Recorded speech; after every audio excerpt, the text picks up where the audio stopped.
Hello friends, welcome to my channel. ഞാൻ എറ്റിൻ Mary Jose.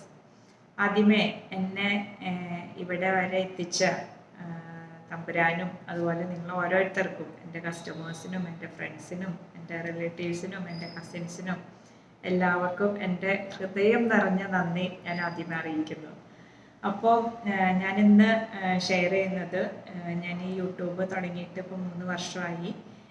അപ്പോൾ എൻ്റെ അനുഭവങ്ങളും എൻ്റെ എക്സ്പീരിയൻസും എല്ലാമാണ് ഞാനിന്ന് ഷെയർ ചെയ്യുന്നത്.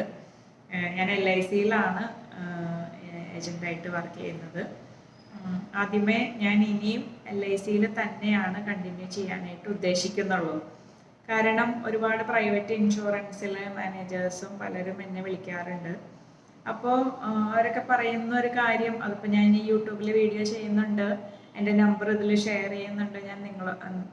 ഞാൻ എല്ലാ ബഹുമാനത്തോടും കൂടി പറയുകയാണ്. കാരണം ഞാൻ ഒരു പ്രൈവറ്റ് ഇൻഷുറൻസിലാണ് വർക്ക് ചെയ്തിരുന്നത്. അവിടെ നിന്നാണ് ഞാൻ LICയിലേക്ക് വന്നത്. അപ്പോൾ പ്രൈവറ്റ് ഇൻഷുറൻസ് എന്താണെന്ന് എനിക്കറിയാം. ഞാനത് മനസ്സിലാക്കിയിട്ടാണ് ഇങ്ങോട്ട് വന്നിരിക്കുന്നത്.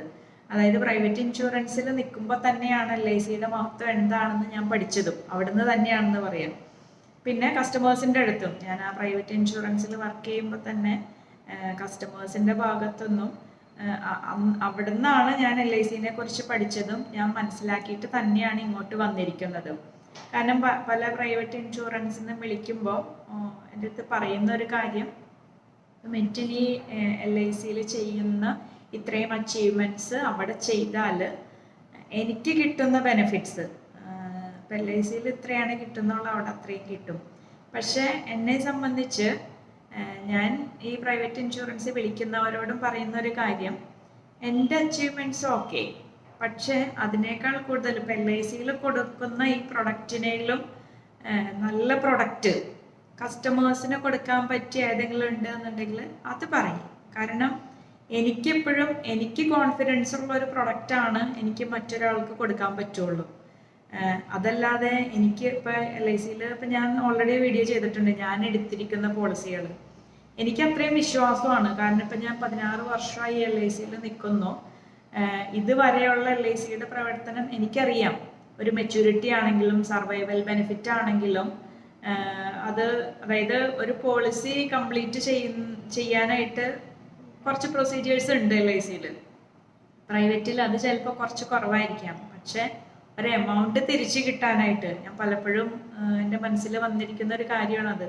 ഒരു എമൗണ്ട് തിരിച്ചു കൊടുക്കാനായിട്ട് LICയിലെ സ്റ്റാഫാണെങ്കിലും ഓരോരുത്തരും നമ്മളുടെ അടുത്ത് ഇപ്പോൾ അവരുടെ ബാങ്ക് ഡീറ്റെയിൽസ് കൊടുത്തിട്ടില്ല എങ്കിൽ എത്ര പ്രാവശ്യം നമ്മുടെ അടുത്ത് അവരുടെ നെഫ്റ്റ് ഇതുവരെ കിട്ടിയിട്ടില്ല, ഒന്ന് കളക്ട് ചെയ്യാമോ, അത് അവരുടെ ആവശ്യം പോലെയാണ് അവർ നമ്മുടെ അടുത്ത് പറയുന്നത്. അപ്പോൾ പിന്നെ ഈ ഏപ്രിൽ മുതൽ ഒരു കമ്പൽസറി ആയിട്ടുള്ളൊരു കാര്യം വന്നിരിക്കുന്നത്, നെഫ്റ്റ് ഡീറ്റെയിൽസ് നമ്മൾ പോളിസി ജോയിൻ ചെയ്യുമ്പോൾ തന്നെ കമ്പൽസറി ആണ്. അതിൻ്റെ ഒരു കാരണം ഇത് തന്നെയാണ്. അതായത് LIC ഒരാൾക്ക് 1 രൂപ പോലും കൊടുക്കാനുണ്ടെങ്കിൽ അത് കൃത്യസമയത്ത് കൊടുത്തിരിക്കും. ഇപ്പം ഞാൻ ഈ പ്രൈവറ്റ് ഇൻഷുറൻസിൽ നിന്ന് വന്നു എന്ന് പറയുമ്പോൾ തന്നെ പ്രൈവറ്റ് ഇൻഷുറൻസിൽ ഓൾറെഡി ഞാനിപ്പോൾ അവിടെ നിന്ന് പോന്നിട്ട് ഈ 16 വർഷമായി. പക്ഷെ ഞാനൊരു 6 മാസമാണ് അവിടെ വർക്ക് ചെയ്തിട്ടുള്ളൂ. എന്നാലും അന്ന് ഉണ്ടായിരുന്ന എൻ്റെ എക്സിസ്റ്റിംഗ് കസ്റ്റമേഴ്സിന് ഞാൻ സർവീസ് ചെയ്യുന്നുണ്ട്. അപ്പോൾ അതിൻ്റെ കാര്യത്തിന് ഞാൻ പോകുമ്പോൾ, കാരണം ലാസ്റ്റ് മാർച്ചിൽ എൻ്റെ മെച്ചുറായ 2 പോളിസി ഉണ്ടായിരുന്നു. എൻ്റെ മീൻസ് എൻ്റെ കസ്റ്റമേഴ്സിൻ്റെ. അത് കിട്ടാനായിട്ടും അത് ഓരോന്ന് സബ്മിറ്റ് ചെയ്യുമ്പോഴും എനിക്കറിയാം, ഞാനത് അനുഭവിക്കുന്നതാണ്. അപ്പോൾ ഈ പ്രൈവറ്റ് ഇൻഷുറൻസ് എന്നെ വിളിക്കുന്നവരാണെങ്കിലും LICയിൽ ഉള്ള ഓഫീസ്, എനിക്ക് ചാലക്കുടി ഓഫീസുണ്ട്. ബാക്കി കാര്യങ്ങളൊക്കെ ഓൺലൈനായിട്ട് എന്ന് പറഞ്ഞാലും പോളിസി ജോയിൻ ചെയ്യൽ ഓൺലൈനായിട്ട് നടക്കും. പക്ഷെ അതിൻ്റെ ഒരു മെച്യൂരിറ്റിയുടെ സമയത്തും അവർക്ക് എന്തെങ്കിലും ഒരു ആവശ്യം വരുന്ന സമയത്തും ഈ ടോൾ ഫ്രീ നമ്പറിൽ വിളിക്കണമെങ്കിലും എല്ലാം ഞാനത് ഫേസ് ചെയ്തിരിക്കുന്ന ആളാണ്, എനിക്കറിയുന്നതാണ്. അതുകൊണ്ട് ഏത് പ്രൈവറ്റ് ഇൻഷുറൻസുകാരും എന്നെ വിളിക്കുകയാണെങ്കിൽ എൻ്റെ ബെനിഫിറ്റ് അല്ല എനിക്കറിയേണ്ടത്. LICയിലുള്ള പ്രൊഡക്റ്റ് എന്താണെന്ന് ഞാൻ ഇതിൽ അപ്ലോഡ് ചെയ്തിട്ടുണ്ട്. അതിനേക്കാൾ നല്ല പ്രൊഡക്റ്റ് അത് ഇപ്പം LICയിൽ ഇതുവരെ ഡിക്ലെയർ ചെയ്ത ബോണസിൻ്റെ അത്രയും ബോണസ് കൊടുക്കാനായിട്ട് ഇതുവരെ ഒരു പ്രൈവറ്റ് ഇൻഷുറൻസും പറ്റിയിട്ടില്ല. പിന്നെ യൂലിപ്പ് പോളിസി മാർക്കറ്റിൻ്റെ ഫ്ലക്ച്വേഷൻ അനുസരിച്ച്, അത് പ്രൈവറ്റിനാണെങ്കിലും LICക്കാണെങ്കിലും ഓക്കെ. അല്ലെങ്കിൽ ഗ്യാരണ്ടീഡ് റിട്ടേൺസ്, അതിൽ ഇന്ന പോർഷൻ ഗ്യാരണ്ടീഡ് അല്ലാത്തത് അങ്ങനെയുണ്ട്. അപ്പോൾ അങ്ങനെ ഏതെങ്കിലും ഒരു പ്രൊഡക്റ്റ് LICയിലും ബെസ്റ്റ് പ്രൊഡക്റ്റ് തരാൻ പറ്റുന്നുണ്ട് എങ്കിൽ ഞാൻ ആലോചിക്കാം. അതെനിക്ക് ബോധ്യം വന്നാൽ മാത്രം. പിന്നെ ഇപ്പോൾ പ്രൈവറ്റ് ഇൻഷുറൻസിൻ്റെ വീഡിയോ ചെയ്യാനാണെങ്കിലും എനിക്ക് അറിവില്ലാത്തൊരു കാര്യം ഞാൻ ചെയ്യില്ല. എനിക്കത് ബോധ്യം ഉണ്ടെങ്കിലാണ് ഞാൻ ചെയ്യുള്ളൂ. അപ്പോൾ ഞാൻ എല്ലാ ബഹുമാനത്തോടും കൂടി പറയുകയാണ്, ഞാൻ ഇതിൽ നിന്ന് മാറാനായിട്ട് ഉദ്ദേശിക്കുന്നില്ല. അതിൻ്റെ കാരണം ഇത് തന്നെയാണ്. ഇത്രയും ജെന്യൂനായിട്ടുള്ള ഒരു സ്ഥാപനത്തിൽ ഞാൻ ഇത്രയും വർഷം നിന്ന് എനിക്കറിയാം LIC എന്താണെന്ന് എനിക്കറിയാം. അപ്പോൾ അതുകൊണ്ട് തന്നെ ഞാൻ മാറാൻ ഉദ്ദേശിക്കുന്നില്ല. അതുകൊണ്ട് ആരും ഇനി എനിക്ക് അവിടുത്തെ ബെനിഫിറ്റ് എന്ന് പറഞ്ഞിട്ട് എനിക്ക് അയക്കണ്ട. ഇങ്ങനെ ഉണ്ടെങ്കിൽ നിങ്ങൾക്ക് തീർച്ചയായിട്ടും അയക്കാം. LICയിലെ ഈ പ്രൊഡക്റ്റ് ഇതിനേലും കൂടുതൽ റിട്ടേൺസ് ഇതിലുണ്ട്, ഇത് ഗ്യാരണ്ടീഡ് ആണ്, അങ്ങനെയുള്ളതുണ്ടെങ്കിൽ. പക്ഷെ എനിക്ക് അതിൻ്റെ കറക്റ്റ് അറിയണം. എൻ്റെ ബ്രോഷറും കാര്യങ്ങളും വെറുതെ പേപ്പറിൽ വട്ടം വരച്ച് കാണിച്ചാൽ പോരാ. അതുപോലെ ഇപ്പോൾ കഴിഞ്ഞ ദിവസമാണെങ്കിലും ഞാൻ ഇൻഷുറൻസിൻ്റെ പേര് പറയുന്നില്ല, ഒരു മാനേജറിനെ കോൺടാക്ട് ചെയ്തിരുന്നു. അപ്പോൾ എനിക്കറിയേണ്ടത് ഇപ്പോൾ 4% അല്ലെങ്കിൽ 8% വെച്ചിട്ടുള്ള റിട്ടേൺ അല്ല. ലാസ്റ്റ് ഇയർ ഡിക്ലെയർ ചെയ്ത ബോണസിനെ വെച്ചിട്ടാണെങ്കിൽ അത്ര കിട്ടും ഗ്യാരണ്ടീഡ് അല്ലാത്ത പ്രൊഡക്റ്റിൽ. അപ്പോൾ ഞാൻ പറഞ്ഞല്ലോ, എനിക്ക് LICയിൽ എനിക്ക് ഉറപ്പുള്ള കാര്യങ്ങൾ, എനിക്ക് കോൺഫിഡൻസ് ഉള്ളതുകൊണ്ടാണ് എനിക്ക് അങ്ങനെ സംസാരിക്കാൻ പറ്റുന്നത്. അതല്ലാതെ എനിക്ക് കോൺഫിഡൻസ് ഇല്ലാത്ത ഒരു പ്രൊഡക്റ്റ് എൻ്റെ കസ്റ്റമേഴ്സിന് കൊടുക്കാനായിട്ട് എനിക്ക് പറ്റില്ല.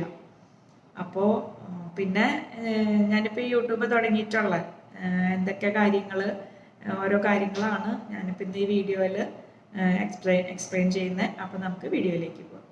എല്ലാവരും മാർച്ചിലെ ബിസിനസ്സൊക്കെ കഴിഞ്ഞിട്ട് ഒരു റിലാക്സിങ് മൂഡിലായിരിക്കും, വെക്കേഷൻ മൂഡിലായിരിക്കും എല്ലാവരും. അപ്പോൾ ഞാനിന്ന് പറയുന്നത്, ഞാൻ യൂട്യൂബ് തുടങ്ങിയിട്ട് 3 വർഷമായി. അപ്പോൾ എല്ലാവരും എൻ്റെ അടുത്ത് ചോദിക്കാറുണ്ട്, യൂട്യൂബ് തുടങ്ങിയതിന് ശേഷം എങ്ങനെയാണ് ബിസിനസ്, എങ്ങനെയാണ് അതിന് മുമ്പ്, എങ്ങനെയാണ് അതിന് ശേഷം എങ്ങനെയാണ്, ഒരുപാട് പേര് ചോദിക്കാറുണ്ട്.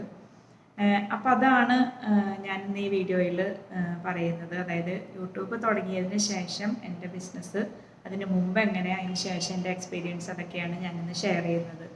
അതായത് ഞാനിപ്പോൾ യൂട്യൂബ് തുടങ്ങിയിട്ട് 3 വർഷമായി. ഇപ്പം എൻ്റെ അച്ചീവ്മെൻ്റ് എന്ന് പറഞ്ഞാൽ MDRT.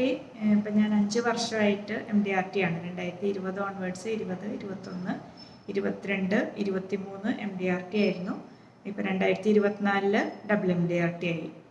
അതുപോലെ ഞാൻ ക്ലബ് ഗാലക്സി അച്ചീവ് ചെയ്തു. ഞാൻ യൂട്യൂബ് തുടങ്ങിയ സമയത്തൊക്കെ ഞാൻ പറയാറുണ്ട്, MDRT ആണ്, പക്ഷേ ഗാലക്സിയിലേക്ക് ആയിട്ടില്ല, അതിലേക്ക് എത്തണം എന്നൊരാഗ്രഹമുണ്ട്, ട്രൈ ചെയ്യുന്നുണ്ട് എന്ന് പറഞ്ഞിരുന്നു. ഗാലക്സി ക്ലബ്ബ് കഴിഞ്ഞ വർഷം അച്ചീവ് ചെയ്തു. അതായത് ഗാലക്സിക്ക് ഫസ്റ്റ് ഇയർ എൻട്രി, ഒരു വർഷം എൻട്രി ക്വാളിഫൈ ചെയ്തു. നെക്സ്റ്റ് ഇയർ അത് അച്ചീവ് ചെയ്തു. ഈ വർഷം ഗാലക്സി അച്ചീവ് ചെയ്തു. 3 വർഷമായിട്ട് ഗാലക്സി, ഇപ്പോൾ ലാസ്റ്റ് ഇയറാണ് ഗാലക്സിയിലേക്ക് ആയത്. ഓക്കെ. അപ്പോൾ ഈ മാർച്ചിൽ എനിക്ക് ഗാലക്സിയിലേക്ക് എൻ്റെ ടാർഗറ്റ് തികയാനായിട്ട് കുറച്ച് ടൈറ്റായിരുന്നു. കാരണം ജാനുവരിയിൽ പല പോളിസിയും പറഞ്ഞു വെച്ചിരുന്നു. പക്ഷെ അതിൽ എൻ്റെ മനസ്സിൽ ഞാൻ ഏറ്റവും അവസാനത്തെ ആവുന്നതിനേലും ഒരു ജാനുവരി ഫെബ്രുവരി ഒക്കെ ആകുമ്പോഴേക്കും ഗാലക്സിയുടെ അച്ചീവ് ചെയ്യണം എന്നുള്ള രീതിയിലാണ് ഞാൻ പ്ലാൻ ചെയ്തിരുന്നത്.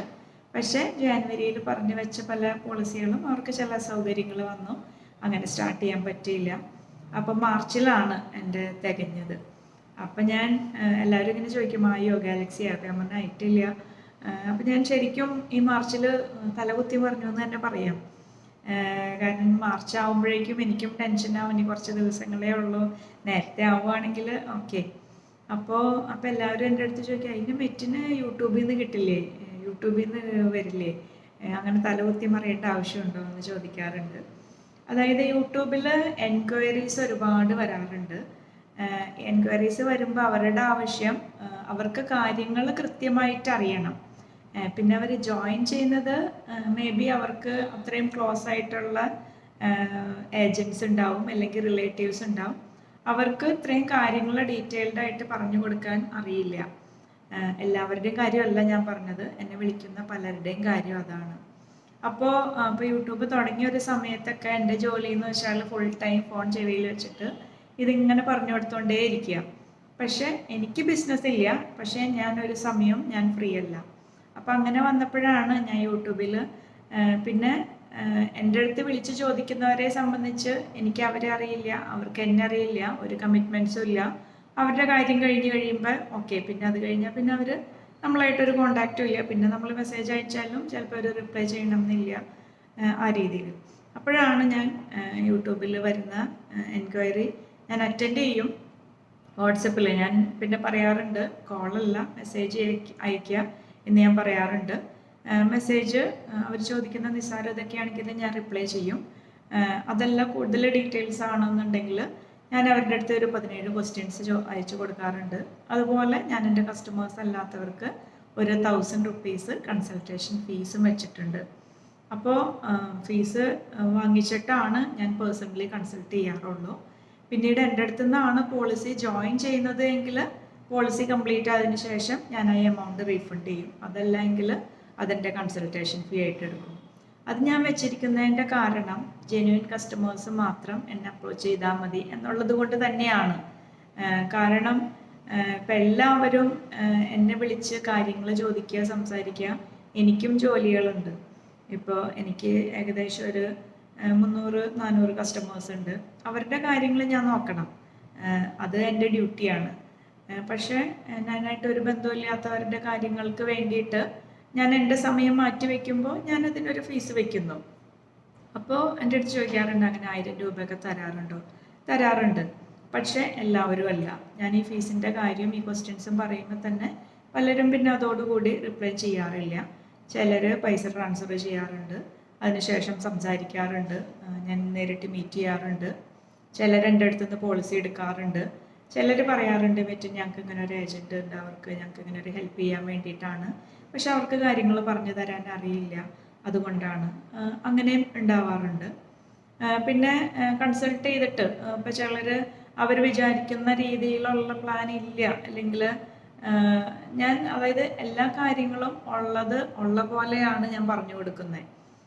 ഞാൻ എൻ്റെത് അതായത് ആയിരിക്കും. പിന്നെ ഇപ്പം എല്ലാ കാര്യങ്ങളും എനിക്ക് അറിയണമെന്നില്ല, പക്ഷെ ഒരു കസ്റ്റമർ ചോദിക്കുന്ന കാര്യങ്ങൾ എനിക്കറിയില്ല എങ്കിൽ ഞാൻ അതിനെക്കുറിച്ച് അന്വേഷിച്ചിട്ട് പറഞ്ഞു കൊടുക്കാറുണ്ട്. അപ്പോൾ ഈ കൺസൾട്ടേഷൻ ആണെങ്കിലും എനിക്ക് ഒരു ടൈം അവിടെ സ്പെൻഡ് ചെയ്യേണ്ടി വരാറുണ്ട്. അപ്പോൾ എൻ്റെ സമയത്തിന് വിലയുണ്ട്. അതുകൊണ്ട് തന്നെയാണ് പരിചയമില്ലാത്തവരുടെ കയ്യിൽ നിന്ന് ഞാൻ അതായത് അവർക്ക് പറഞ്ഞു കൊടുക്കില്ല എന്ന് ഞാൻ പറയില്ല, പക്ഷെ ഞാൻ എമൗണ്ട് വാങ്ങിക്കുന്നുണ്ട്. അപ്പോൾ അതിൽ ചിലത് പോളിസിയായിട്ട് കൺവേർട്ട് ആവാറുണ്ട്, പോളിസിയായിട്ട് കൺവേർട്ട് ആവാത്തതുണ്ട്. അപ്പോൾ അത് മാത്രം നോക്കിയിട്ടല്ല എൻ്റെ ബിസിനസ്. എൻ്റെ ബിസിനസ് എന്ന് പറഞ്ഞാൽ അപ്പം ചിലരെൻ്റെ അടുത്ത് ചോദിക്കാറുണ്ട്, മെറ്റിന് ആരെ കാണണമെങ്കിലും കൺസൾട്ടേഷൻ ഫീ ചോദിക്കാറുണ്ടോ എന്ന്. ഇല്ല, ഒരിക്കലും ഇല്ല. കാരണം ഞാൻ ചെന്ന് കാണുന്നവരുടെ ഞാൻ കൺസൾട്ടേഷൻ ഫീ ഒന്നും ചോദിക്കില്ല. എന്നെ പരിചയമില്ലാത്ത എന്നെ വിളിക്കുന്നവർ ജെന്യുവനാണോ അല്ലയോ എന്നുള്ളത് എനിക്കറിയില്ല. മേ ബി ആയിരിക്കാം, കാരണം ഇപ്പോൾ എൻ്റെ അടുത്ത് തരുന്നവരും ഇത് ചെയ്യണവരും ഒരുപാട് ജെന്യുവനായിട്ടുള്ള ആളുകളുണ്ട്. പക്ഷേ അവരുടെ ആദ്യത്തെ ഒരു കോളിലോ ആദ്യത്തെ ഒരു മെസ്സേജിലോ സംസാരത്തിലോ അവർ ജെന്യുവനാണോ അല്ലയോ എന്ന് എനിക്കറിയില്ല. പിന്നെ ഞാനിപ്പോൾ വിചാരിക്കുന്നത്, ഇപ്പോൾ ചിലർ പറയാറുണ്ട് ഞാനിത് പറയുമ്പോൾ മെറ്റിനത് ശരിയാണ്, കാരണം മെറ്റിൻ കാര്യങ്ങൾ കറക്റ്റായിട്ട് പറഞ്ഞു തരുന്നുണ്ട്, അപ്പം മെറ്റിൻ്റെ അടുത്തേക്ക് എത്താനായിട്ടൊരു പാലം വേണം, അത് പറയാറുണ്ട്. ചിലർ പറയാറുണ്ട് ഇങ്ങനെ പൈസ തരണം എന്ന് ഞങ്ങൾക്കറിയില്ലായിരുന്നു, ആദ്യമായിട്ട് കേൾക്കുവാണ് ഒരു LIC ഏജൻറ്റ് പൈസ വാങ്ങിക്കുന്നു എന്ന്. ഞങ്ങളുടെ അടുത്തൊക്കെ ഒരുപാട് എന്താ പറയുക തേരാ പാര നടക്കുന്ന ഏജൻസൊക്കെ ഉണ്ട്, എന്നിട്ടാണ് 1000 രൂപ കൺസൾട്ടേഷൻ ഫീ. അപ്പം ഞാൻ പറയാറുണ്ട്, ഓക്കെ, തേരാ പാര നടക്കുന്ന ഏജൻസിൻ്റെ അടുത്ത് കൺസൾട്ട് ചെയ്തോ. ഞാൻ പറയാറുണ്ട് ഞാൻ ഇങ്ങനെയാണ്, അത് ഞാൻ വെച്ചിരിക്കുന്നത് ഇതുകൊണ്ടാണ്. അപ്പോൾ അതിൽ 2 കാര്യങ്ങളാണ്. ഒന്ന്, എന്നിലൊരു വിശ്വാസം വേണം, പിന്നെ അവർക്ക് ഒരാവശ്യം ഉണ്ടായിരിക്കണം. ഇത് രണ്ടും ഉള്ളവരാണ് എനിക്കൊരു 1000 രൂപ ട്രാൻസ്ഫർ ചെയ്ത് തരുള്ളൂ. അങ്ങനെയുള്ളവർ മതി, സംസാരിച്ചാൽ മതി, അത് തന്നെയാണ് ഞാൻ വിചാരിക്കുന്നത്. പിന്നെ ചിലർ ഇപ്പം എൻ്റെ അടുത്ത് ആദ്യമായിട്ട് ഞാനിപ്പോൾ ഈ കൺസൾട്ടേഷൻ ഫീസ് വെച്ചപ്പോൾ അതിൻ്റെ ഒരു വീഡിയോ തന്നെ ഞാൻ ഷെയർ ചെയ്തിട്ടുണ്ട്. ആദ്യമായിട്ട് തന്നെ അപ്പോൾ ആ സമയത്തൊക്കെ ഇങ്ങനെ ഫുൾ ടൈം ഞാൻ ഫോണിലാണ് യൂട്യൂബ് തുടങ്ങിയിട്ട്. ഇപ്പം എൻ്റെ വീട്ടിൽ പിള്ളേർ തന്നെ പറഞ്ഞു, അമ്മ ഇത് തുടങ്ങേണ്ടിയില്ലായിരുന്നു, അമ്മ ഒട്ടും ഫ്രീ അല്ല, ഫുൾ ടൈം അമ്മ ബിസിയാണ് എന്നൊക്കെ മക്കളും പറയാറുണ്ട്. അപ്പോൾ അതിന് ശേഷമാണ് ഞാനിങ്ങനെ ഒരു കൺസൾട്ടേഷൻ ഫീസ് വെച്ചത്. അപ്പോൾ എൻ്റെ അടുത്ത് ആദ്യമായിട്ട് ഇങ്ങനെ ഒരു കസ്റ്റമർ അതിന് ശേഷം ഇങ്ങനെ അയച്ചപ്പോൾ ഞാൻ ഈ വീഡിയോ ഷെയർ ചെയ്തു. അപ്പോൾ എൻ്റെ അടുത്ത് പറഞ്ഞു ഞാൻ എമൗണ്ട് ട്രാൻസ്ഫർ ചെയ്യാമെന്ന് പറഞ്ഞപ്പോൾ ഞാൻ പറഞ്ഞു ചെയ്യാമെന്ന് പറഞ്ഞപ്പോൾ ഞാൻ പറഞ്ഞു അയ്യോ വേണ്ട ചെയ്യണ്ട, കാരണം ഞാനിത് ജെന്യൂൻ ആയിട്ടുള്ളവരെ ഒന്ന് സോർട്ട് ചെയ്യാൻ വേണ്ടിയിട്ട് ഞാനിത് ചെയ്തതാണ് എന്ന് പറഞ്ഞാൽ പിന്നെ ഞാൻ സംസാരിച്ചു. അവരെ പോയി മീറ്റ് ചെയ്തിരുന്നു, പോളിസി എടുത്തു. അപ്പോൾ ആ വീട്ടിലൊരു ഫാദറാണ് എന്നെ വിളിച്ചത്. അപ്പോൾ അവരെൻ്റെ അടുത്ത് പറഞ്ഞു, അതായത് മെറ്റിൻ്റെ വീഡിയോസ് ഞങ്ങൾ TV-യിലേക്ക് കണക്ട് ചെയ്ത് ഞങ്ങളെല്ലാവരും കൂടി ഇരുന്ന് കാണാറുണ്ട്. മെറ്റിന് എല്ലാ കാര്യങ്ങളും ഡീറ്റെയിൽഡ് ആയിട്ട് പറയാറുണ്ട്. അപ്പോൾ അവർ NRIs ആണ്. അപ്പോൾ എൻ്റെ അടുത്ത് പറഞ്ഞൊരു കാര്യം, ഞങ്ങൾ നാട്ടിൽ വരുമ്പോൾ പല ഏജൻസും വരാറുണ്ട്. അവർ പല കാര്യങ്ങളും വിഴുങ്ങിയിട്ടാണ് പറയാറുള്ളത്. പകുതി കാര്യങ്ങൾ പറയും, പകുതി കാര്യങ്ങൾ പറയില്ല. പക്ഷെ മെറ്റിനത് എല്ലാം ഡീറ്റെയിൽഡ് ആയിട്ട് പറയുന്നുണ്ട്. ഞങ്ങൾക്ക് ഇഷ്ടപ്പെട്ടു. അപ്പോൾ ഞാൻ പിന്നെ ചെന്ന് മീറ്റ് ചെയ്തിരുന്നു. അവിടെ 3 മക്കളാണ്, പിന്നെ 3 മക്കളാണ്. 2 പേര് പോളിസി എടുത്തിട്ടുണ്ട്. ആദ്യം ഒരാളാണ് എടുത്തത്, പിന്നെ ഒരു 2 വർഷം കഴിഞ്ഞിട്ടാണ് അടുത്ത ആളുടെ എടുത്തത്. അപ്പോൾ അവരെല്ലാവരും ഫാമിലി എല്ലാവരും പുറത്താണ്. അപ്പോൾ അതിന് ശേഷം ഈ പോളിസി എടുത്തതിന് ശേഷം അപ്പോൾ ഒരു മകൻ എടുത്തപ്പോൾ വിത്ത് GST ആണ് അടച്ചത്. അതിന് ശേഷമാണ് NRIസിന് GST എക്സംഷനൊക്കെ വന്നത്. അപ്പം മകളെടുത്തപ്പോൾ GST എക്സംഷനിലാണ് കൊടുത്തത്. അപ്പോൾ നെക്സ്റ്റ് ടൈം റിന്യൂവൽ വന്നപ്പോൾ ഇയർലി ആയിരുന്നു. അതായത് മകൻ ഇയർലി മോഡും മകള് ഹാഫ് ഇയർലി മോഡുമാണ് എടുത്തത്. അപ്പോൾ നെക്സ്റ്റ് ഇയർ റിന്യൂവൽ വന്നപ്പോൾ മകൻ, അതായത് 1 month ബിഫോർ LICയുടെ മെസ്സേജ് വരും നിങ്ങൾക്ക്, ഞങ്ങൾക്ക് ഡ്യൂ ലിസ്റ്റ് കിട്ടുമ്പോഴാണ് ഞങ്ങൾ അറിയിക്കുന്നത്. അപ്പം മകൻ ഈ മെസ്സേജ് വന്നപ്പോൾ തന്നെ ഓൺലൈനായിട്ട് പ്രീമിയം അടച്ചു. അപ്പോൾ ഓൺലൈനായിട്ട് അടയ്ക്കുമ്പോൾ വിത്ത് GST ആണ് അടയ്ക്കാൻ പറ്റുള്ളൂ. അപ്പോൾ ഞാൻ അവരെ കോണ്ടാക്ട് ചെയ്യുന്നതിന് മുമ്പ് വിത്ത് GST അടച്ചു. അതിനുശേഷം മകളുടെ നെക്സ്റ്റ് റിന്യൂവലിൽ ഞാൻ മെസ്സേജ് അയച്ചു, എമൗണ്ട് ഇതാണ്. അപ്പോൾ ഫസ്റ്റ് പ്രീമിയം വിത്തൗട്ട് GST ആണ് അടച്ചത്. സെക്കൻഡ് പ്രീമിയത്തിൽ അന്ന് GST എക്സംഷൻ ഇൻട്രൊഡ്യൂസ് ചെയ്തപ്പോൾ ഓരോ പ്രാവശ്യം നമ്മൾ ചെക്ക് കൊടുക്കുമ്പോഴും ഈ ഡോക്യുമെൻറ്റ്സ് സബ്മിറ്റ് ചെയ്യണമായിരുന്നു. അപ്പോൾ ഞാനിങ്ങനെ മെസ്സേജ് അയച്ചു, ഇതാണ് പ്രീമിയം, GSTയോട് കൂടി ഇതാണ്, GST ഇല്ലാതെ ഇതാണ്. അപ്പോൾ ഈ ഡോക്യുമെൻറ്റ്സ് എനിക്കൊന്ന് മെയിൽ ചെയ്യണം, ചെക്ക് അയച്ചു തരണം. ആ രീതിയിൽ ഞാൻ മെസ്സേജ് അയച്ചു. അപ്പോൾ അതായത് എൻ്റെ അടുത്ത് ഇത്രയും ഇതായിട്ട് പറഞ്ഞിരുന്ന ഫാദറാണ് എനിക്കൊരു വോയിസ് ഇട്ടു, മെറ്റിൻ ഞങ്ങൾ 1 രൂപ പോലും GST തരില്ല, ഞങ്ങൾ ആദ്യം അടച്ചപ്പോൾ എല്ലാ ഡോക്യുമെൻറ്റ്സും ഞങ്ങൾ തന്നതാണ്, ഇനി GST തരില്ല എന്നല്ല, GST വേണം എന്ന് പറഞ്ഞാൽ ഞങ്ങൾ കേസ് കൊടുക്കാനാണ് പോകുന്നത്, ഇത് ചെയ്യുന്നത് ഒരിക്കലും ശരിയല്ല എന്നൊക്കെ പറഞ്ഞിട്ട് ഒരു മെസ്സേജ് ഇട്ടു. അപ്പം ഞാൻ പറഞ്ഞു അപ്പം ഇങ്ങനെ പറഞ്ഞു, ഒരാൾ GSTയോടുകൂടി അടയ്ക്കുന്നു, ഒരാൾക്ക് ഒരു പ്രാവശ്യം GST എക്സംഷൻ തന്നു, എല്ലാ ഡോക്യുമെൻറ്റ്സും ഞങ്ങൾ തന്നു, ഇനിയും ഈ ഡോക്യുമെൻറ്റ്സ് ഒക്കെ തരണം എന്ന് പറഞ്ഞാൽ എങ്ങനെയാണെന്ന് പറഞ്ഞിട്ട്. അപ്പോൾ എൻ്റെ അടുത്ത് സംസാരിക്കുന്ന കസ്റ്റമറുടെ എൻ്റെ അടുത്ത് ഡയറക്റ്റ് പറഞ്ഞിരിക്കുന്നതാണ്, ഞങ്ങളുടെ വീടിൻ്റെ മുറ്റത്ത് LIC ഓഫീസ് ഉണ്ട്. അവരുടെ വീട് ചാലക്കുടിയല്ല, വേറെ സ്ഥലമാണ്. ഒരു മാനേജർ എൻ്റെ അടുത്ത് സംസാരിക്കുന്ന ആളുടെ ക്ലോസ് റിലേറ്റീവാണ്. അപ്പോൾ എൻ്റെ അടുത്ത് ഈ പോളിസിയുടെ കാര്യമൊക്കെ ചോദിക്കുമ്പോഴും അവരായിട്ടും ഡിസ്കസ് ചെയ്യാറുണ്ട്. അപ്പോൾ പിന്നെ ഞാൻ പറഞ്ഞു, സാറ് GSTയിൽ അടയ്ക്കണം എന്നല്ല ഞാൻ പറഞ്ഞത്, ഈ ഡോക്യുമെൻറ്റ്സും കൂടി കിട്ടിയാലാണ് എനിക്ക് വിത്തൗട്ട് GSTയിൽ തരാൻ പറ്റുള്ളൂ. കാരണം എന്നെ സംബന്ധിച്ച് ഞാനൊരു ഏജൻ്റാണ്, LICയുടെ റൂൾ എന്താണോ അതിനനുസരിച്ച് ചെയ്യാനേ എനിക്ക് പറ്റുള്ളൂ. അങ്ങനെ ചെയ്തിട്ട് മാക്സിമം ബെനിഫിറ്റ് എൻ്റെ കസ്റ്റമേഴ്സിന് വാങ്ങിച്ചു കൊടുക്കുക, അതാണ് ഞാൻ നോക്കുന്നത്. പിന്നെ ഞാൻ മക്കളുടെ അടുത്ത്, അതായത് ജോയിൻ ചെയ്ത മക്കളുടെ അടുത്തും ഞാൻ ഈ മെസ്സേജ് പാസ് ചെയ്തു, ഇതാണ് സംഭവം എന്ന് പറഞ്ഞു. വിത്ത് GSTയിൽ അടച്ചത് എന്തുകൊണ്ടാണെന്നും ഇപ്പോൾ ഇത് ചോദിക്കുക. അപ്പോൾ അവർ പറഞ്ഞു ഓക്കെ, അത് മനസ്സിലായി, അത് ഡാഡി ചിലപ്പോൾ വേറെ എന്തെങ്കിലും ടെൻഷനിലേക്ക് ആയിരുന്നിട്ടുണ്ടാവും ആ സമയത്ത്, മറ്റും പറഞ്ഞത് മനസ്സിലായി എന്ന് പറഞ്ഞു. ഒരു ഡോക്യുമെൻറ്റ്സ് അയച്ചു തന്നു, GST എക്സംഷനിലാണ് അടച്ചത്. പിന്നത്തെ റിന്യൂവലിൽ മകൻ്റെ അടയ്ക്കുമ്പോഴും NRI ചെക്ക് ത്രൂ നേരത്തെ പറഞ്ഞു ഫാദർ തന്നെ അതെല്ലാം അറേഞ്ച് ചെയ്യാറുണ്ട്. അപ്പോൾ എന്താ പറയുക, നമ്മൾ എത്ര ജെന്യുവിനായിട്ട് ചെയ്താലും ചില സമയങ്ങളിൽ നമുക്കിപ്പോൾ ഞാൻ വിചാരിക്കും, അപ്പോൾ എൻ്റെ അടുത്ത് ഹസ്ബൻഡ് പറഞ്ഞു എന്തൊരു റഫായിട്ട് വോയിസ് ഇട്ടത് എന്ന് പറഞ്ഞു. അത് ചിലപ്പോൾ അവർക്ക് ആ സമയത്ത് തോന്നിയിട്ടുണ്ടാവും, പിന്നെ അത് പറഞ്ഞപ്പോൾ ഓക്കെ ആയി.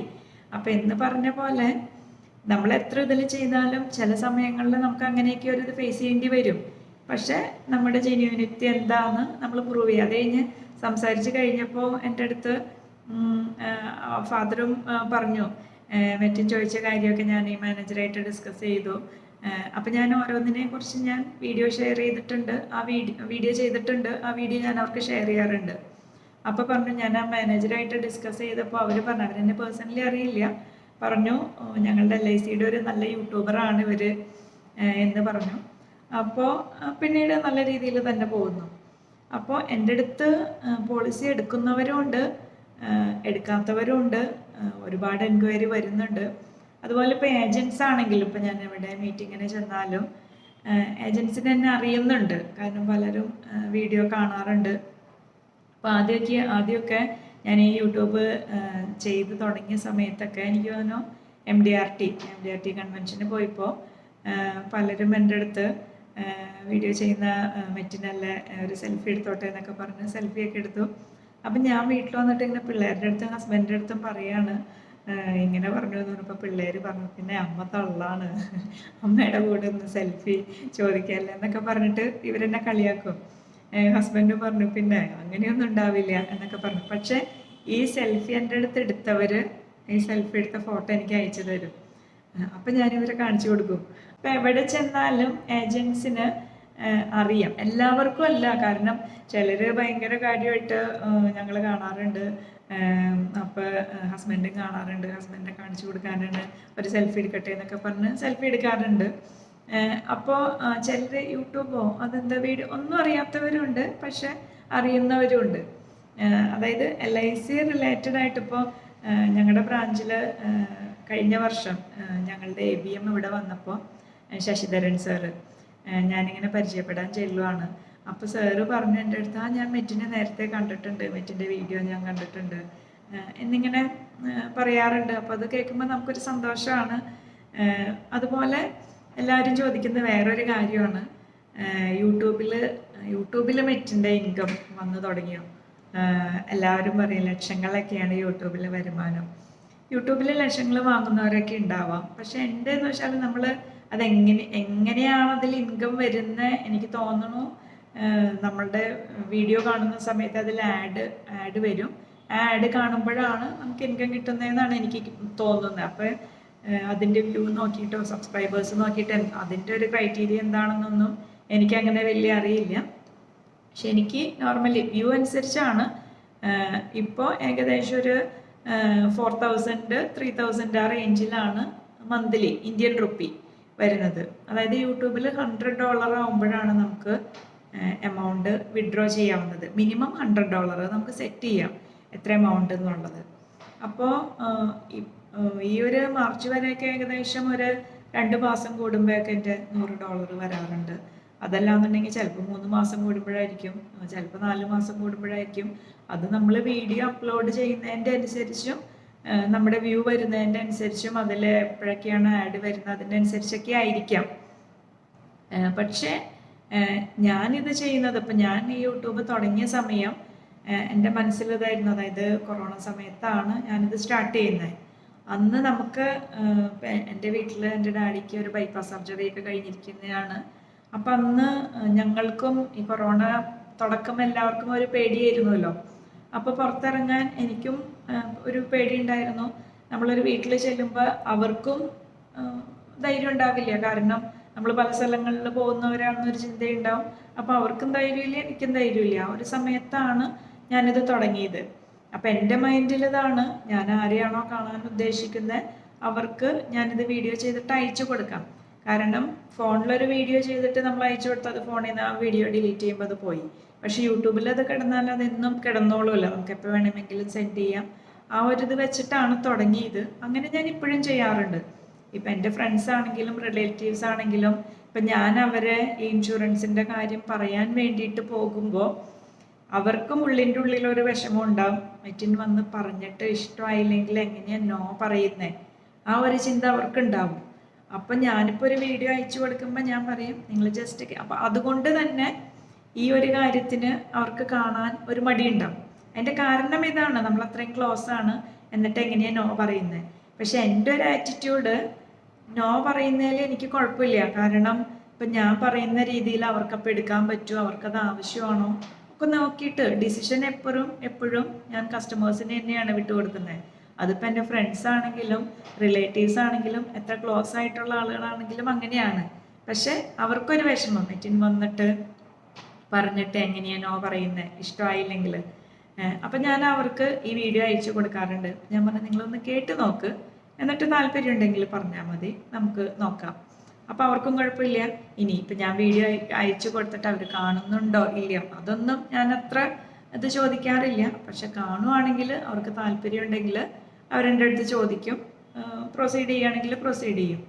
അതുദ്ദേശിച്ചിട്ടാണ് ഞാൻ തുടങ്ങിയത്. പക്ഷെ പബ്ലിക്കിൽ നിന്നും ഒരുപാട് എൻക്വയറി വന്നു. പിന്നെ എപ്പോഴും എൻക്വയറി വരുന്നതനുസരിച്ച് ഞാൻ വീഡിയോസ് അപ്ലോഡ് ചെയ്യാറുണ്ട്. കാരണം ഞാനിതിൽ പോളിസികളെ കുറിച്ച് മാത്രമല്ല സർവീസിങ്ങിനെ കുറിച്ചിട്ട് വീഡിയോസ് ചെയ്തിട്ടുണ്ട്. അതുപോലെ ഏജൻസ്, തുടക്കം ഏജൻസ് ഒരുപാട് പേര് എൻ്റെ അടുത്ത് ഓരോ സംശയങ്ങൾ ചോദിക്കാറുണ്ട്. അപ്പോൾ ഓരോരുത്തർക്കും പേഴ്സണലായിട്ട് പറഞ്ഞു കൊടുക്കുക എന്ന് പറയുന്നത് പ്രാക്ടിക്കലല്ല. അപ്പോൾ ഞാൻ അങ്ങനെ പല എൻക്വയറി വരുമ്പോൾ അതായിട്ട് റിലേറ്റഡ് ആയിട്ട് വീഡിയോ ചെയ്യാറുണ്ട്. പിന്നെ ചോദിക്കുമ്പോൾ അത് ഷെയർ ചെയ്യാറുണ്ട്. പിന്നെ ഒരുപാട് പേർക്ക് വിളിക്കുമ്പോൾ ഇപ്പോൾ അവർ ചോദിക്കുന്ന കാര്യത്തിന് റിലേറ്റഡ് ആയിട്ട് ചെയ്തിരിക്കുന്ന വീഡിയോ ഞാൻ ഷെയർ ചെയ്യും. പക്ഷെ പലർക്കും നേരിട്ട് സംസാരിക്കണം, ഫോൺ വിളിച്ച് സംസാരിക്കണം, എപ്പോഴാണ് ഫ്രീ ആവുന്നത്, ഫ്രീ ടൈം പറഞ്ഞാൽ വിളിക്കാം. അപ്പോൾ അതായത് ഞാനങ്ങനെ എല്ലാവരുമായിട്ട് സംസാരിക്കാൻ നിന്നാൽ എനിക്ക് ഫ്രീ ടൈം ഉണ്ടാവില്ല. എനിക്കും ഫ്രീ ടൈം വേണമല്ലോ. അപ്പോഴാണ് ഞാൻ ഈ കൺസൾട്ടേഷൻ ഫീസും ഈ 17 ക്വസ്റ്റ്യൻസും എല്ലാം അയക്കുന്നത്. അവർക്ക് ഓക്കെ ഞാൻ അവൈലബിൾ ആണ്. പക്ഷേ അതാണെങ്കിലും ഇപ്പോൾ എൻ്റെ അടുത്ത് ചോദിക്കാറുണ്ട്, ഇപ്പോൾ ഇന്ന് കൺസൾട്ടേഷൻ ഫീസ് തന്നാൽ എന്നത്തേക്കാണ് കൺസൾട്ടേഷൻ, ഇന്ന് തന്നാൽ ഇന്ന് തന്നെ സംസാരിക്കാൻ പറ്റുമോ? അതിപ്പോൾ എനിക്ക് ഉറപ്പ് പറയാൻ പറ്റില്ല. കാരണം ഞാനും പല പ്ലാനുകൾ ഉണ്ടാവും. അപ്പം ഞാൻ പറയും ഇതിപ്പോൾ ഇന്ന് പറ്റില്ല, അല്ലെങ്കിൽ എന്നാണോ എനിക്ക് സൗകര്യം അവരുടെയും കൂടി കൺവീനിയൻ്റ് ആയിട്ടുള്ളൊരു ഡേറ്റും സമയവും നോക്കിയിട്ടാണ് ഞാൻ അപ്പോയിൻമെൻറ്റ് ഫിക്സ് ചെയ്യുന്നത്. അപ്പോൾ ആ രീതിയിൽ കുഴപ്പമില്ലാത്ത രീതിയിൽ പോകുന്നു.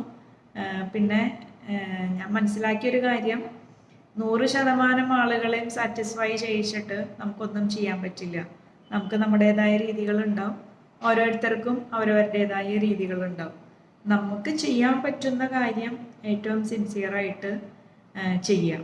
അതായത് മറ്റുള്ളവർ എന്ത് ചെയ്യണം അല്ലെങ്കിൽ അവരെന്ത് പറയണം എന്നുള്ളത് എൻ്റെ കൺട്രോളിലല്ല. പക്ഷെ ഞാൻ എന്ത് ചെയ്യണം, ഞാൻ എന്ത് പറയണം എന്നുള്ളത് എൻ്റെ കൺട്രോളിലാണ്. അപ്പം ആ രീതിയിൽ ചിന്തിക്കുന്ന ആളാണ് ഞാൻ. ഇപ്പോൾ കമൻസ് ആണെങ്കിലും നല്ല കമൻസ് ഇടാറുണ്ട്, നെഗറ്റീവ് കമൻസ് ഇടാറുണ്ട്. ഇപ്പം ലാസ്റ്റ് എനിക്ക് തോന്നുന്നു ഇന്നലെയോ മിനിങ്ങാന്നോ തോന്നുന്നു ഒരു കമൻറ്റ് എൻ്റെ ഏത് വീഡിയോയ്ക്കാന്ന് ഞാൻ ഓർക്കുന്നില്ല, ഒരു വീഡിയോയ്ക്ക് ഇട്ടതാണ്. മരണം വിൽക്കുന്നവർ, അത് ഞാൻ റിപ്ലൈ ഇട്ടിട്ടുണ്ടായിരുന്നു. അതായത് മരണം നമ്മൾ വിൽക്കുമല്ല, ഞാൻ പറഞ്ഞത് ഇതാണ്, ജനിച്ചാൽ ഒരു ദിവസം മരിക്കുമെന്നുള്ളത് തീർച്ചയാണ്. പക്ഷെ ഈ മരണം കൊണ്ട് നമ്മളുടെ ഏറ്റവും പ്രിയപ്പെട്ടവർ അവർ മറ്റൊരാളുടെ മുമ്പിൽ ചെന്ന് കൈ നീട്ടി ജീവിക്കാൻ സ്നേഹമുള്ള ഒരാളും ഉദ്ദേശിക്കുന്നില്ല. അതാണ് ഇൻഷുറൻസ് വരുന്നത്. അതായത് വരുമാനമുള്ള ഒരാൾ കുടുംബത്തിൽ നമ്മുടെ, അതായത് റിസ്ക് എന്ന് പറയുന്നത്, വരുമാനമുള്ള ഒരാൾ നേരത്തെ മരിക്കുന്നത് വലിയൊരു റിസ്ക്കാണ്. അവർ മരിച്ചാലും പണ്ടുള്ള പോലെ സതീ സമ്പ്രദായമല്ല. ഇപ്പം ഒരു കുടുംബത്തിൽ വരുമാനമുള്ള ഒരു കുടുംബനാഥൻ മരിച്ചാൽ ഭാര്യയ്ക്കും മക്കൾക്കും ജീവിക്കണം, അവർക്ക് ഭക്ഷണം കഴിക്കണം, അവർക്ക് വസ്ത്രം ധരിക്കണം, അവരുടെ എഡ്യൂക്കേഷൻ ഉണ്ടെങ്കിൽ അതെല്ലാം ചെയ്യണം. അപ്പം അവിടെയാണ് ഇൻഷുറൻസ് വരുന്നത്. അത് ആർക്കും ഈ ഇൻഷുറൻസിൽ നിന്ന് എന്താ പറയുക, അങ്ങനെ ഒരു അവസ്ഥ വരാതിരിക്കട്ടെ. പക്ഷേ നമ്മളുടെ മരണം എന്നാന്ന് ഒരിക്കലും നമുക്ക് ഷുവറില്ല. അതുണ്ടെന്നുണ്ടെങ്കിൽ നമ്മൾ ജനിച്ച ദിവസം, നമ്മൾ മരിക്കുന്ന ദിവസം നമുക്കറിയാമെന്നുണ്ടെങ്കിൽ നമുക്ക് ഇൻഷുറൻസിൻ്റെ ആവശ്യമില്ല, നമുക്ക് അതിനനുസരിച്ച് പ്രിപ്പയർ ചെയ്യാം. പക്ഷേ അതറിയില്ലാത്തടത്തോളം കാലം ഇൻഷുറൻസ് വരുമാനമുള്ള, നമ്മളെ ഡിപ്പെൻഡ് ചെയ്ത് ഒരു ഫാമിലി ഉണ്ട് എന്നുണ്ടെങ്കിൽ അത് മസ്റ്റാണ്. അതാണ് നമ്മൾ കൊടുക്കുന്നത്. അത് പ്രത്യേകിച്ച് ഇപ്പം എന്നെ സംബന്ധിച്ചൊക്കെ ഒരു 5-6 ഡെത്ത് ക്ലെയിം ഞാൻ സെറ്റിൽ ചെയ്തിട്ടുണ്ട്. അതുകൊണ്ട് എനിക്കറിയാം അവിടുത്തെ അവസ്ഥ, എനിക്കറിയാം. ആ ഒരു സമയത്ത് എന്താ പറയുക, ആ ഒരു കുടുംബത്തിൽ ഏറ്റവും വലിയൊരു ആശ്വാസം എന്ന് പറയുന്നത് നമ്മളാണ്. കാരണം മരിച്ച് ശവടുപ്പിനും എല്ലാത്തിനും ഒക്കെ ആളുകളൊക്കെ ഉണ്ടാവും. ഞാനൊക്കെ നോർമലി ഒരു 7 കഴിഞ്ഞിട്ടാണ് ഞാൻ അവരെ പോയി മീറ്റ് ചെയ്യാറുള്ളത്. അപ്പോൾ ആളും ആരവും എല്ലാം ഒഴിഞ്ഞു, പിന്നെ അവർ മാത്രമായി. പിന്നെ മുമ്പിൽ എന്ത് എന്നുള്ളൊരു ക്വസ്റ്റ്യൻ മാർക്കിൽ നിൽക്കുന്ന സമയത്താണ് നമ്മൾ ഈ ചെല്ലുന്നത്. അപ്പം അത് ഇപ്പം ഏജൻസിനാണെങ്കിലും അത് അനുഭവിച്ചിരിക്കുന്ന ഏജൻസിനറിയാം. എൻ്റെ ആണെങ്കിലും എൻ്റെ അപ്പച്ചൻ, ഞാൻ 5ാം ക്ലാസ്സിൽ പഠിക്കുമ്പോൾ എൻ്റെ അപ്പച്ചൻ മരിച്ചതാണ്. അപ്പച്ചൻ ക്യാൻസറായിട്ടാണ് മരിച്ചത്. അന്ന് അമ്മച്ചി പറഞ്ഞത് എനിക്ക് ഓർക്കുന്നുണ്ട്. പിന്നെ അപ്പച്ചന് കൃഷിയായിരുന്നു, ഞങ്ങൾക്ക് പറമ്പായിരുന്നു. അപ്പോൾ പിന്നീട് അമ്മച്ചി അത് നോക്കി നടത്തി, അതുകൊണ്ട് വലിയൊരു ബുദ്ധിമുട്ട് വന്നില്ല. പക്ഷേ നേരെ മറിച്ച് ഇപ്പോൾ ഒരു ജോലിയുള്ള ആളാണെന്നുണ്ടെങ്കിൽ ആളുടെ ആ ജോലിയുടെ സാലറി മാത്രമാണ് ആ ഫാമിലി ഡിപ്പെൻഡ് ചെയ്യുന്നതെങ്കിൽ ഇങ്ങനെ ഒരു കാര്യം വന്നാലും, അന്ന് എൻ്റെ അമ്മച്ചി പറഞ്ഞത് ഞാൻ ഓർക്കുന്നുണ്ട്, അപ്പച്ചൻ മരിക്കുമ്പോൾ SB അക്കൗണ്ടിൽ കിടക്കുന്നത് 5000 രൂപയാണ് SB അക്കൗണ്ടിലാകെ കിടക്കുന്നത്. അപ്പോൾ അതിൽ നിന്നാണ് അമ്മച്ചി പിന്നെ തമ്പുരാൻ സഹായിച്ച് പറമ്പുണ്ടായിരുന്നു, വരുമാനം ഉണ്ടായിരുന്നു. പിന്നെ അപ്പച്ചൻ്റെ ചേട്ടന്മാരും അമ്മച്ചിയുടെ ആങ്ങളമാരും ഒക്കെ അമ്മച്ചീനും സപ്പോർട്ട് ചെയ്തിരുന്നു.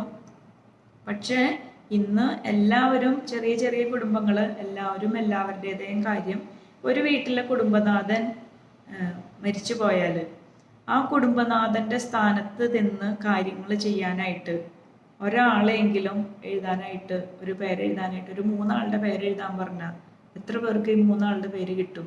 ഒരാളുടെയെങ്കിലും പേരെഴുതാൻ എത്ര പേർക്ക് ഉണ്ടാവും? അവിടെയൊക്കെയാണ് ഇൻഷുറൻസിൻ്റെ ഇമ്പോർട്ടൻസ് വരുന്നത്. അപ്പോൾ അങ്ങനെയുള്ള നെഗറ്റീവ് കമൻസ് ആണെങ്കിലും എനിക്ക് ശരിയെന്ന് തോന്നുന്ന റിപ്ലൈ ഞാൻ ചെയ്യാറുണ്ട്. ഞാൻ എന്താണ് കാര്യങ്ങൾ എന്ന് കറക്റ്റായിട്ട് പറയാനായിട്ട് ശ്രമിക്കുന്ന ഒരാളാണ്. അപ്പോൾ അതെന്താണെന്ന് ഞാൻ കൃത്യമായിട്ട് പറയാറുണ്ട്. ഇപ്പോൾ ചിലർ എന്നെ വിളിക്കുമ്പോൾ പറയാറുണ്ട്.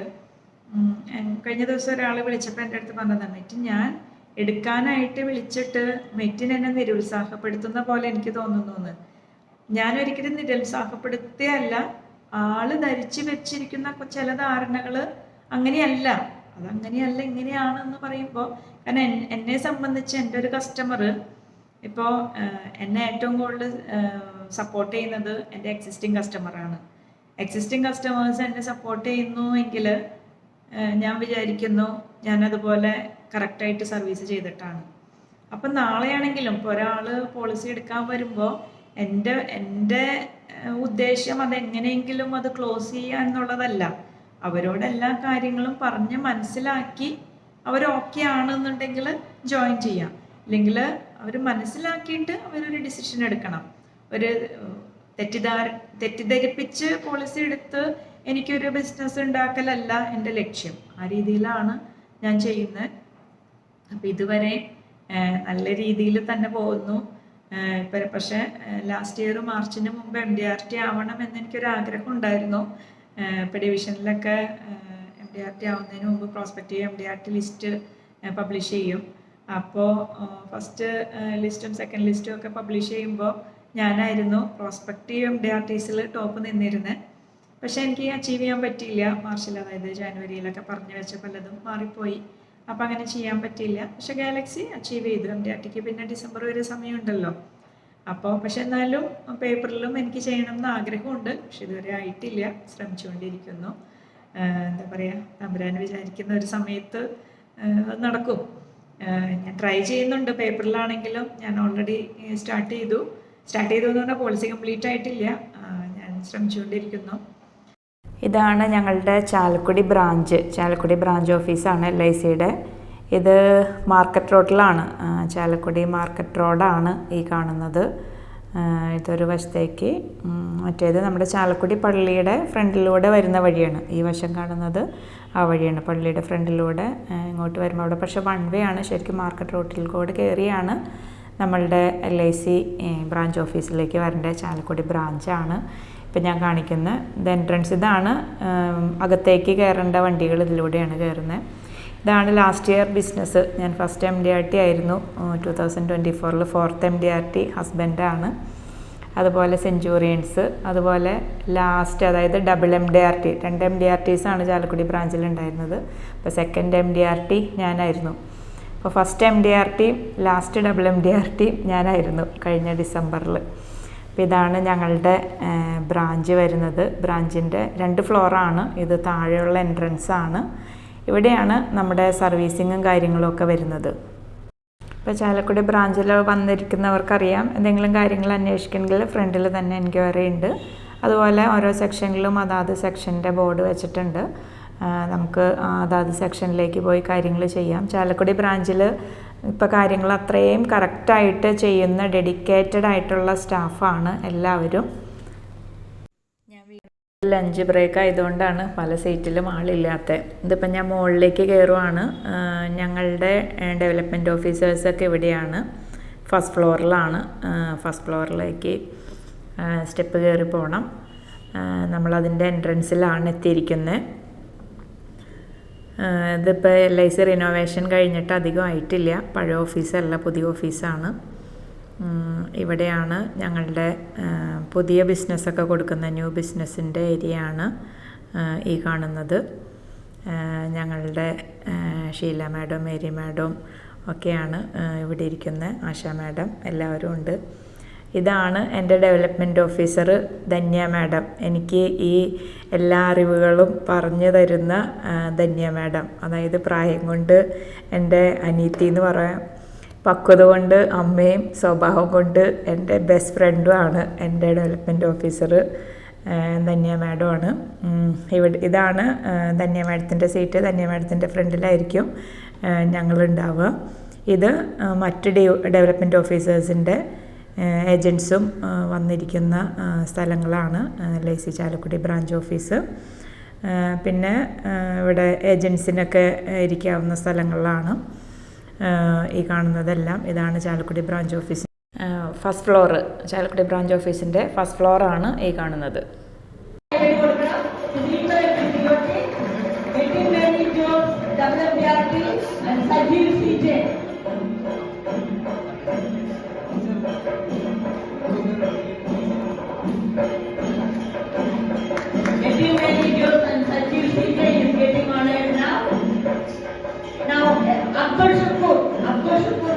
അപ്പോൾ എന്നെ ഫോളോ ചെയ്യുന്ന എല്ലാ ഏജൻസിൻ്റെ ഈ വർഷം നല്ലൊരു അനുഗ്രഹപ്രദമായ വർഷമാവട്ടെ എല്ലാവർക്കും. നമുക്ക് ഒരുമിച്ച് തുടങ്ങാം. കാരണം ഏപ്രിൽ മുതൽ നമ്മൾ തുടങ്ങിയാലാണ്. ഇപ്പം എനിക്കറിയാം ഈ മാർച്ചിലൊക്കെ ഞാൻ ശരിക്കും ഒരു ടെൻഷനായി എനിക്ക് അവസാനം. അപ്പോൾ നമ്മൾ തുടക്കം തുടങ്ങി ശ്രമിച്ചാലാണ് നമ്മൾക്ക് ആ ഒരു ക്ലോസിങ്ങിൻ്റെ സമയത്ത് വലിയ ടെൻഷൻ ഇല്ലാത്ത രീതിയിൽ നമുക്ക് ചെയ്യാൻ പറ്റുള്ളൂ. കാരണം ഞാൻ ആദ്യത്തെ പ്രാവശ്യം MDRT ആയത് അതായത് 2018 ഫ്ലഡ് വന്നു. ഫ്ലഡ് വന്നപ്പോൾ എൻ്റെയൊക്കെ വീടിൻ്റെ സൺഷെയ്ഡ് വരെ വെള്ളം വന്നിരുന്നു. അപ്പോൾ അതിന് ശേഷമാണ്, അതുവരെ ഞാൻ എല്ലാ വർഷവും MDRT ട്രൈ ചെയ്യാറുണ്ട്, അടുത്തെത്തും, പക്ഷെ നിസ്സാരത്തിന് മിസ്സാകും. അപ്പം ആ ഒരു വർഷം, അപ്പം അന്ന് വരെയൊക്കെ ഞാൻ ഡിസംബറിൽ വരെ സമയമുണ്ട് എന്നുള്ള രീതിയിലാണ് ഞാൻ ട്രൈ ചെയ്യുന്നത്. പക്ഷേ ഈ ഫ്ലഡ് വന്നതിന് ശേഷം എനിക്ക് തോന്നി ഇനി നെക്സ്റ്റ് ഇയർ ഫ്ലഡ് വന്നാൽ ഓഗസ്റ്റ് കഴിഞ്ഞാൽ എനിക്കിപ്പോൾ വർക്ക് ചെയ്യുന്ന പോലെ എനിക്ക് വർക്ക് ചെയ്യാൻ പറ്റില്ല. അപ്പോൾ ഓഗസ്റ്റിലേക്ക് ഒരു MDRT അച്ചീവ് ചെയ്യണം എന്നുള്ള രീതിയിൽ ഞാൻ വർക്ക് ചെയ്ത് തുടങ്ങിയപ്പോഴാണ്, ആ വർഷമാണ് 2020 അതായത് 2019 അച്ചീവ് ചെയ്യുന്നതാണ് 2020 MDRT. അപ്പോൾ ആ 2019 ഞാൻ ഫസ്റ്റ് MDRT അച്ചീവ് ചെയ്തത്. അതിൻ്റെ കാരണം ഇതാണ്. അപ്പം നമ്മളെപ്പോഴും നമ്മളൊരു ടാർഗറ്റ് വയ്ക്കുമ്പോഴും ഇത്രയും മാസം ഉണ്ടല്ലോ, ഇപ്പം നമ്മുടെ മുമ്പിൽ 12 മാസം ഉണ്ടല്ലോ എന്ന് വിചാരിച്ചാൽ ഈ 12 മാസവും നമ്മൾക്ക് ഇങ്ങനെ തന്നെ വർക്ക് ചെയ്യാൻ പറ്റുമോ, നമ്മുടെ സാഹചര്യങ്ങൾ ഇത് തന്നെ ആയിരിക്കുമോ എന്ന് നമുക്ക് പറയാൻ പറ്റില്ല. അപ്പം നമ്മൾക്ക് അവസരം കിട്ടുമ്പോൾ നമ്മൾ ചെയ്താൽ ആ രീതിയിൽ നമ്മൾക്ക് ഓരോ കാര്യങ്ങൾ നമുക്ക് അച്ചീവ് ചെയ്യാൻ സാധിക്കും. അതുപോലെ സിൻസിയറായിട്ട് നിന്നാൽ നമ്മൾ ആരോടാണെങ്കിലും, ഇപ്പോൾ നമ്മൾ ഉള്ള കാര്യം അതുപോലെ ചിലർ എൻ്റെ അടുത്ത് ചോദിക്കുന്നൊരു കാര്യമാണ്, മെറ്റിനിങ്ങനെ ഉള്ള കാര്യം ഉള്ള പോലെ പറഞ്ഞിട്ട് എല്ലാവരും ചേരുമോ? ഞാൻ ഉള്ള കാര്യം ഉള്ള പോലെ പറഞ്ഞിട്ട് തന്നെ ചേരുന്നവരാണ് ഇതെല്ലാം. എൻ്റെ ഈ ബിസിനസ് എല്ലാം അങ്ങനെ തന്നെയാണ്. നമ്മളെപ്പോഴും ബിസിനസ് ക്ലോസ് ചെയ്യലായിരിക്കരുത് നമ്മുടെ. ഞാൻ അങ്ങനെയാണ്, അതല്ല എൻ്റെ ഉദ്ദേശ്യം. കാര്യങ്ങൾ മനസ്സിലാക്കിയിട്ട്, ഇൻഷുറൻസ് എന്ന് പറയുന്നത് അത്യാവശ്യമാണ് എല്ലാവർക്കും, അത് ഷുവറാണ്. അതിൽ നമുക്ക് എന്തൊക്കെയാണോ കൊടുക്കാൻ പറ്റുന്നത് അതവരുടെ ആവശ്യങ്ങൾക്കനുസരിച്ച് നമ്മൾ കൊടുക്കുമ്പോൾ അവരും സാറ്റിസ്ഫൈഡ് ആണ്, നമ്മളും സാറ്റിസ്ഫൈഡ് ആണ്. പിന്നെ ഒരു കസ്റ്റമർ, ഇപ്പോൾ ഇൻഷുറൻസിൽ ചേരുന്ന ഒരു കസ്റ്റമർ എന്ന് പറഞ്ഞാൽ വർഷങ്ങളോളം നമ്മളായിട്ടൊരു ബന്ധമുള്ളവരാണ്. കാരണം അവരുടെ റിന്യൂവൽ, അവരുടെ സർവീസ് കാര്യങ്ങളെല്ലാം. അപ്പോൾ ഞാനാണെങ്കിലും അത് സെലക്ട് ചെയ്യുമ്പോൾ എനിക്ക് ഡീൽ ചെയ്യാൻ പറ്റുന്ന ആളെയാണ് ഞാൻ സെലക്ട് ചെയ്യാറുള്ളൂ. കാരണം ചെയ്തില്ലെങ്കിൽ ചെയ്തില്ല എന്നേ ഉള്ളൂ. പക്ഷെ ചെയ്തതിന് ശേഷം നമുക്കാണെങ്കിലും അവർക്കാണെങ്കിലും ഒരു സാറ്റിസ്ഫൈഡ് അല്ലാത്ത രീതി അത് ഞാനൊട്ടും ആഗ്രഹിക്കുന്നില്ല. അപ്പോൾ ആ രീതിയിലാണ് ഞാൻ ചെയ്യുന്നത്. അപ്പോൾ നമുക്ക് എല്ലാവർക്കും ആ രീതിയിൽ കസ്റ്റമറുടെ ആവശ്യത്തിനനുസരിച്ച് നമുക്ക് കാര്യങ്ങൾ മനസ്സിലാക്കി നമ്മൾ പഠിച്ചിട്ട് വേണം അവർക്ക് പറഞ്ഞു കൊടുക്കാനായിട്ട്. അതുപോലെ ഓരോ പുതിയ പ്രൊഡക്റ്റ് വരുമ്പോഴും ഞാൻ അത്യാവശ്യം സർക്കുലറോ അല്ലെങ്കിൽ എന്തൊക്കെ ഇതാണോ കിട്ടുന്നത് നമുക്കത് നോക്കി പഠിച്ച് ഏറ്റവും എത്രയും വേഗം ഞാനത് അപ്ലോഡ് ചെയ്യാൻ ശ്രമിക്കാറുണ്ട്. കാരണം പുതിയൊരു പ്രൊഡക്റ്റ് വന്നാൽ പലരും എന്നെ വിളിക്കും, പറ്റുന്നത് പഠിച്ചോ, വീഡിയോ ഇട്ടോ. അപ്പം ഞാൻ എത്രയും വേഗം വീഡിയോ ഇട്ടാൽ എനിക്ക് അവർക്കത് ഷെയർ ചെയ്ത് കൊടുത്താൽ മതി. ഇല്ലെങ്കിൽ ഓരോരുത്തരോടും ഞാൻ പേഴ്സണലായിട്ട് പറയാൻ നിൽക്കണം. അപ്പം അതുകൊണ്ട് തന്നെ എനിക്ക് പറ്റാവുന്ന അത്രയും പ്രൊഡക്റ്റുകൾ വരുമ്പോൾ എനിക്ക് പറ്റുന്ന രീതിയിൽ ഞാൻ പഠിച്ച് അപ്ലോഡ് ചെയ്യാനായിട്ട് ശ്രമിക്കാറുണ്ട്. അപ്പോൾ എന്നെ സപ്പോർട്ട് ചെയ്യുന്ന എല്ലാ ഏജൻസിനും, കസ്റ്റമേഴ്സിനും, എൻ്റെ വെൽ വിഷേഴ്സിനും, എൻ്റെ കസിൻസിനും, റിലേറ്റീവ്സിനും, ഫ്രണ്ട്സിനും എല്ലാവർക്കും ഒരുപാട് നന്ദി. നിങ്ങളുടെ സപ്പോർട്ടാണ് ഇന്ന് ഞാനിവിടെ ആയിരിക്കുന്നത്. ആ രീതിയിൽ ഞാനും തിരിച്ചും നിങ്ങൾക്കും അതുപോലെ തന്നെ സിൻസിയറായിട്ടും എനിക്കറിയാവുന്ന കാര്യങ്ങൾ ഞാൻ ഷെയർ ചെയ്യാനും ഇനിയും ശ്രമിക്കും. അപ്പോൾ ഇതുവരെ തന്ന എല്ലാ സപ്പോർട്ടിനും ഒരുപാട് നന്ദി. ഇനിയിപ്പോൾ നമുക്ക് ഒരുമിച്ച് മുന്നേറാം. എല്ലാവരും ഏപ്രിലിൽ തന്നെ തുടങ്ങുക, ഒരു പോളിസിയെങ്കിലും കംപ്ലീറ്റ് ചെയ്ത് തുടങ്ങുക. എല്ലാവർക്കും വിജയാശംസകൾ. അപ്പോൾ വീഡിയോ ഇഷ്ടമായെങ്കിൽ ലൈക്ക് ചെയ്യുക, ഷെയർ ചെയ്യുക, സബ്സ്ക്രൈബ് ചെയ്യുക. ഇൻഷുറൻസ് ആയിട്ട് നിങ്ങൾക്ക് കൂടുതൽ കാര്യങ്ങൾ ഞാൻ ഈ ചാനലിൽ അപ്ലോഡ് ചെയ്യും അറിയണമെന്നുണ്ടെങ്കിൽ നിങ്ങൾ ചാനൽ സബ്സ്ക്രൈബ് ചെയ്യുക. അപ്പോൾ അടുത്തൊരു വീഡിയോ ആയിട്ട് വരുന്നത് വരെ